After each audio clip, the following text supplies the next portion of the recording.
phoning it in. The age-old tradition of slacking off whenever time constraints or lack of energy prevent you from doing the full amount of work to do a good job. Today we'll view an example of such a situation. Not even moderately good filmmaker Jacob McNaughton was commissioned to do a movie short for his class, but because of household chores and playing Fallout 3, he was not able to finish it during the weekend and found himself in the problematic, not started phase of the job. Like all artists with his level of talent, McNaughton knew he would have to cut corners, throw in filler, and use every trick in the loafer's handbook to finish the film without undue stress and anxiety. The result is a perfect example of man's ingenuity and devotion to avoiding work.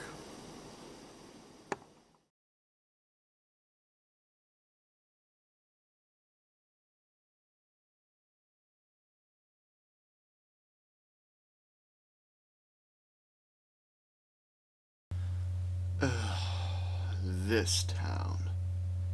Life in this town is a struggle. Not everyone in it is a decent man working for a decent living. Too many are indecent men, indecent women. I've seen enough indecency to know what manner of man it takes to succeed here.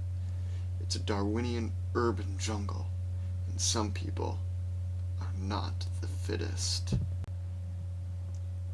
My name is Alan Svenski. I work as a private investigator because it's the only job I can keep down. Other careers just don't agree with me. I've moved into my office to be closer to my work. Unfortunately, that means my work is closer to me. Been working a case. Homicide. A fella named William Richardson. Big shot around here. Electrocuted to death.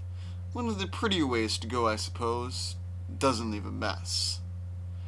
I was hired to investigate because his significant others didn't want police involved, considering his reputation. It wasn't too long before the evidence started pointing its finger at somebody.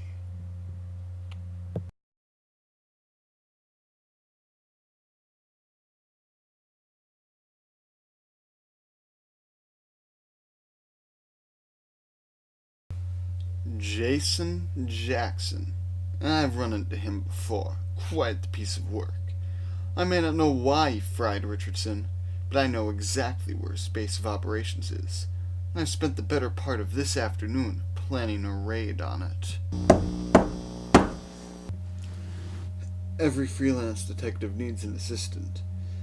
Traditionally an attractive, but overly modest secretary, and to contrast with the vivacious femme fatales a detective faces each day.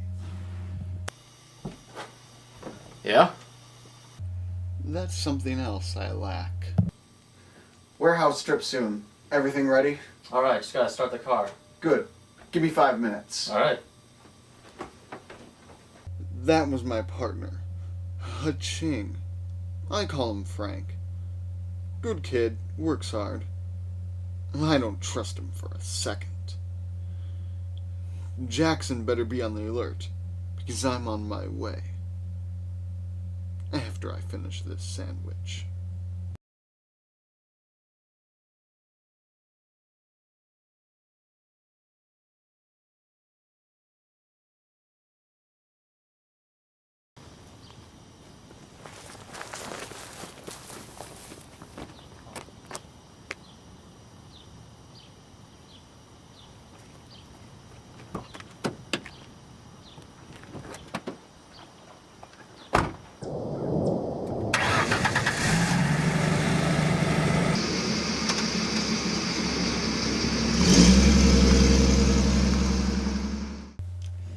Jason Jackson's warehouse is on the edge of town, owned by a distribution company, still in operation. An inconspicuously conspicuous place for a shady operation. Today isn't a business day, but we've got business to attend to.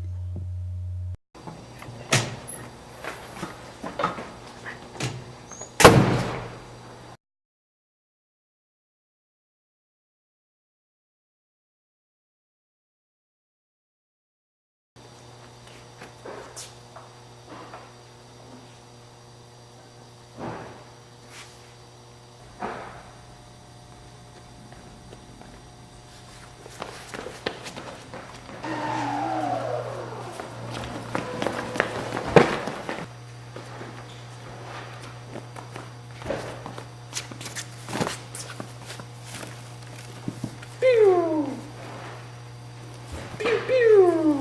Oh crap! Kabang! Kabang! Kaboo! Pew pew pew! Kaboo!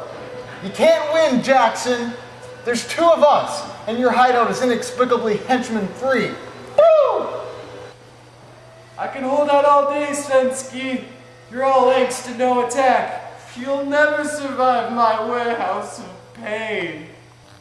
You hold him off, Frank. I have a plan. Pew! Pew, pew, pew, pew, pew. Pew, pew, pew.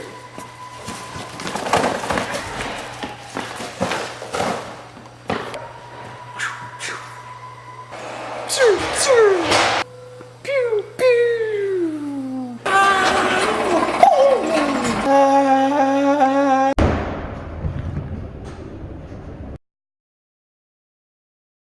Well, in the end, Frank got the girl. The sidekick usually does. I'm happy for him because I got something better. I get to sleep at night, knowing that I have symbolically increased the moral fiber of the city by removing one of its most dreaded villains. Not a bad day's work, if I say so myself. Not a bad day's work.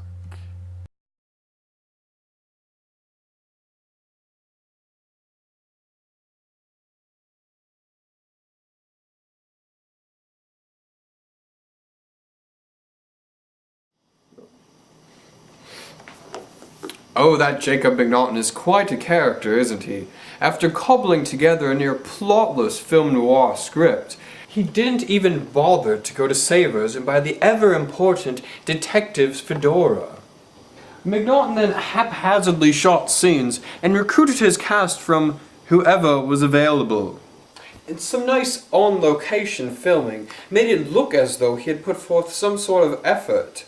Like so many amateur directors, to hide his flaws in editing. In the end, it was something Jacob could get credit for. This has been Sean McWilliamson for Masterpiece Filler.